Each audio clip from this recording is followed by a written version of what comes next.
اعوذ باللہ من الشیطان الرجیم، بسم اللہ الرحمن الرحیم۔ اسلامی معلوماتی ویڈیو شروع کرنے سے پہلے تمام مومن و مسلمان بھائیوں کو ہمارا سلام، السلام علیکم ورحمۃ اللہ وبرکاتہ۔ سوال: اسلام کے بنیادی عقائد کتنے ہیں؟ جواب: اسلام کے بنیادی عقیدے 3 ہیں۔ نمبر 1 توحید، نمبر 2 رسالت اور نمبر 3 معاد یعنی قیامت۔ باقی اعتقادی باتیں انہی کے اندر آ جاتی ہیں۔ سوال: توحید کے کیا معنی ہیں؟ جواب: دل سے تصدیق ماننا اور زبان سے اس امر کا اقرار کرنا کہ ہماری اور تمام عالم کی پیدا کرنے والی ایک ذات ہے اور وہ اللہ رب العزت ہے، اس کا کوئی شریک نہیں، نہ ذات میں، نہ صفات میں، نہ حکومت میں، نہ عبادت میں۔ سوال: اللہ تعالیٰ کے موجود ہونے پر کیا دلیل ہے؟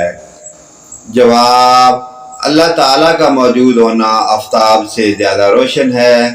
اس کی ہستی کا یقین ہر شخص کی فطرت میں داخل ہے، خصوصاً مصیبتوں میں، بیماریوں میں، موت کے قریب اکثر یہ فطرت اصلیہ ظاہر ہو جاتی ہے اور بڑے بڑے منکرین بھی خدا ہی کی طرف رجوع کرنے لگتے ہیں اور ان کی زبانوں پر بھی بے ساختہ خدا کا نام آ ہی جاتا ہے۔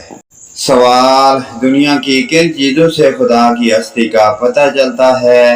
جواب: تھوڑی سی عقل والا انسان بھی دنیا کی تمام چیزوں پر نظر کر کے یقین کر لے گا کہ بے شک یہ آسمان و زمین، ستارے اور سیارے، انسان، حیوان اور تمام مخلوق کسی نہ کسی کے پیدا کرنے سے پیدا ہوئے ہیں۔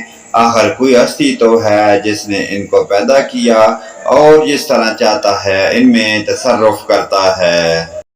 پیارے دوستو، ان پیاری دینی معلومات کو آگے اپنے والدین، رشتہ داروں، عزیز و اقارب تاکہ تمام مومن مسلمان بھائیوں کے ساتھ شیئر کریں۔ اللہ پاک کی ذات ہمیں پانچگانہ نماز پڑھنے کی اور ان پیاری دینی معلومات پر عمل کی توفیق عطا فرمائے۔ ویڈیو اچھی لگے لائک، کمنٹ اور شیئر کریں، آمین یا رب العالمین۔